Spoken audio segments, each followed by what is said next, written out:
Sementara itu korban pencabulan di Panti Asuhan Kota Tangerang bertambah menjadi 8 orang. Kami kutip dari laman kompas.com, polisi mengonfirmasi korban kasus pencabulan di Panti Asuhan Tangerang bertambah 1 anak menjadi 8. Kabid Humas Polda Metro Jaya Kombes Ade Ari Syam Indradi bilang korban terakhir adalah anak di bawah umur. 8 korban terdiri dari 5 orang anak dan 3 orang dewasa.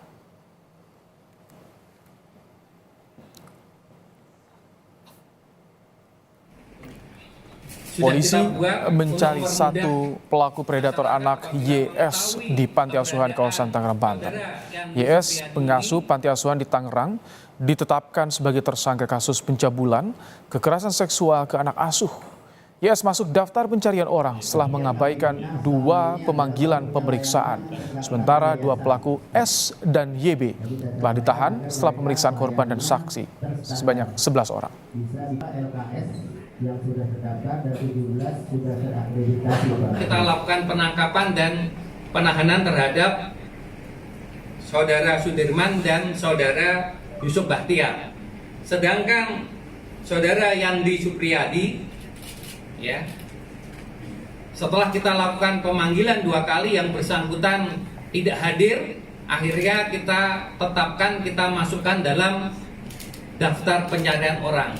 Dan saat ini kita sudah sebarkan untuk surat permohonan pencarian saudara Yandi Supriyadi sebagai daftar pencarian orang. Dan ini salah satu foto yang sudah kita buat.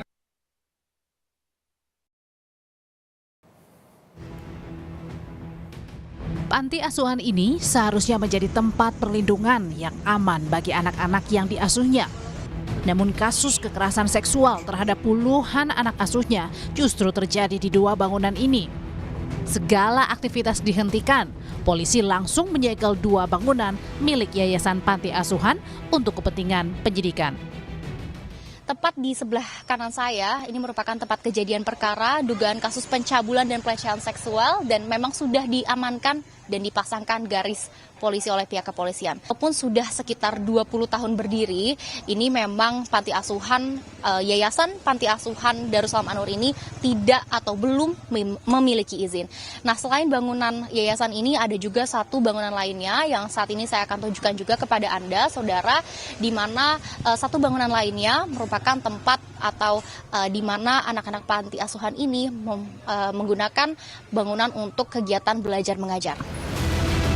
Bangunan kedua milik Yayasan Panti Asuhan yang disegel polisi berada di dalam rumah permukiman warga.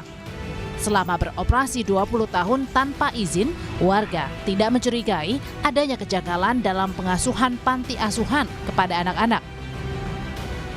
Seperti apa tanggapan warga terkait kasus ini? Saya akan tanyakan langsung dengan warga setempat. Selamat sore, Bapak Jupri. Selamat sore. Pak, pengen tahu dong aktivitas-aktivitas apa sih yang biasanya dilakukan atau yang diketahui oleh masyarakat yang dilakukan oleh panti asuhan ini? Aktivitas biasa, seperti biasa. Ngurus anak-anak di anak-anak panti itu gitu. Atau mungkin ada aktivitas-aktivitas yang dilihat langsung oleh para warga gitu, Pak? Ada biasa. Ya seperti yang mengurus gitu, ngaji, terus yang lain-lainnya. Kalau kejanggalan pernah lihat nggak Pak? Mungkin tangisan atau teriakan dari para anak-anak panti asuhan? Belum pernah lihat, belum. Jadi sejauh ini aman ya Pak? Iya, betul. Menteri Sosial Saifullah Yusuf yang mendatangi lokasi memastikan akan memindahkan anak asuh di Yayasan Panti Asuhan ini ke tempat yang aman di bawah pengawasan Kementerian Sosial. Polisi kini telah menetapkan 3 orang sebagai tersangka, 2 orang telah ditangkap, sementara 1 predator anak masih menjadi buron. Tim Liputan Kompas TV. Lebih lengkap terkait kasus pencabulan anak di Panti Asuhan Tangerang, kita sudah tergabung dengan salah satu donatur dan orang tua asuh, Dean Desvi, yang sudah bergabung melalui sambungan telepon. Assalamualaikum, selamat petang, Bu Dean. Ya, selamat petang. Waalaikumsalam warahmatullahi wabarakatuh. Baik, Bu Dean, bisa diceritakan bagaimana Anda tahu kasus ini dan kapan pertama kali ini kasus ini bisa terungkap, Bu Dean? Iya, Saya pertama kali tahu karena memang ada aduan dari anak asuh saya, terus direct message dulu. Mereka DM Instagram saya untuk ngadu gitu loh, bahwa mereka dilecehkan gitu. Saya nggak langsung percaya dulu Mas, karena memang saya khawatir ini fitnah ya, mengingat oknumnya ini adalah apa ya, tampilan performance-nya itu benar-benar dikemas dengan baik, santun, ramah, dan penyayang anak gitu loh. Gitu, dan akhirnya setelah saya tabayun, akhirnya langsung kali datang korban 5. Setelah kali datang korban 5 datang ke sekolah saya gitu. Oke. Kebetulan Jadi sekolah yang meyakinkan saya nggak Anda, jauh dari lokasi. 5 korban nih yang melapor kepada Anda, itu yang membuat Anda yakin ini ada yang tidak beres di panti asuhan ini? Iya, karena satu-satu saya interogasinya dan dari waktu yang berbeda itu, dan mereka hampir sama gitu loh polanya gitu loh. Jadi kalau saya rasa kalau ini dia bohong ketahuan gitu. Sudah kan. berapa lama mereka kemudian menjadi korban? Udah belasan tahun. Karena Belasan ada tahun yang tapi baru berani mengungkap baru-baru ini aja, baru sekarang berani mengungkap. baru-baru karena memang ini kan mereka dirawat dari 3 tahun, 5 tahun, 7 tahun gitu kan. Merasa ada orang yang nggak punya ayah, terus ngerasa mungkin ini kasih sayang ayah begini ya gitu. Mereka taunya gitu, karena kan sebagian anak di sana ada yang tidak disekolahkan, nggak boleh terkontaminasi dengan dunia luar. Oh, bukannya itu menjadi kecurigaan? Anda sebagai donatur kan tentu dapat info soal bagaimana kegiatan di sana. Jika tidak ada interaksi dengan dunia luar, itu bukannya sebuah kecurigaan, Bu Dian? Interaksi kan ketika kami ada acara namanya donatur kan pasti selalu rame. Nah, saya ada yayasan pendidikan.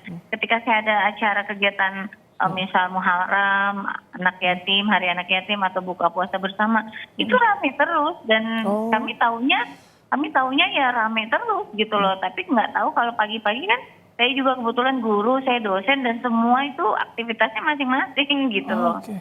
Anda sudah berapa lama Bu Dian menjadi donatur?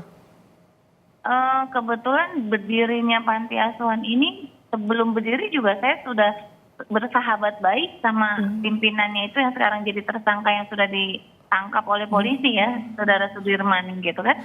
Nah, jauh sebelum selama dia itu tidak punya ada gerak-gerik yang mencurigakan atau sempat ada keluhan dari anak asuh atau pengajar pengasuh yang lainnya? Nah, itulah yang kami herankan. Mereka anak-anak ini fine, ceria-ceria aja, ketawa-tawa aja, karena memang dikemas dengan manis. Karena ini pelan-pelan dia, dari elus-elus, sayang-sayang, dari yang mohon maaf. Jadi si anak-anak cowok ini merasanya tuh dipegang, mohon maaf ya, alat kelaminnya dipegang sama si Sudirman ini, merasa ya biasa aja gitu, kayak kasih sayang seorang ayah setelah saya tanyakan gitu loh. Ini sudah belasan tahun, Bu Dian. Bagaimana kondisi korban saat ini? Seperti apa proses rehabilitasi pemulihan mental korban ini, Bu Dian? Oke, mentalnya sangat-sangat terganggu. Karena ketika saya interogasi di lapangan, itu ketika saya tanya, ini gimana nih Bunda ada chatting begini. Mereka nggak langsung cerita gamblang gitu loh Mas. Mereka yang nervous dulu, tegang, keringetan tangannya, matanya berkaca-kaca nanar gitu kan.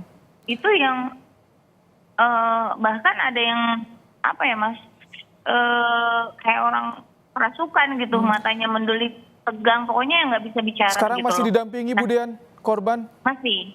Sebagian ada di rumah, insya Allah kami tempatkan di suatu tempat yang aman, rumah aman, dan 12 korban yang sudah ada di panti ketika Saudara Sudirman ditangkap, langsung aksi sosial cepat dari PPA, Pelindungan Perempuan dan Anak, langsung jemput dari Dinsos. Baik. Nah itu 12 anak-anak yang diselamatkan, dan itu ya sedang dalam observasi dan hampir pasti ada korban lagi, Mas. Semoga korban kondisinya semakin pulih, kondisinya semakin baik. Terima kasih Bu Dian Desvi, orang tua asuh dan juga donatur telah bergabung di Kompas Petang sore hari ini. Baik. Usai jeda, Saudara, Kompas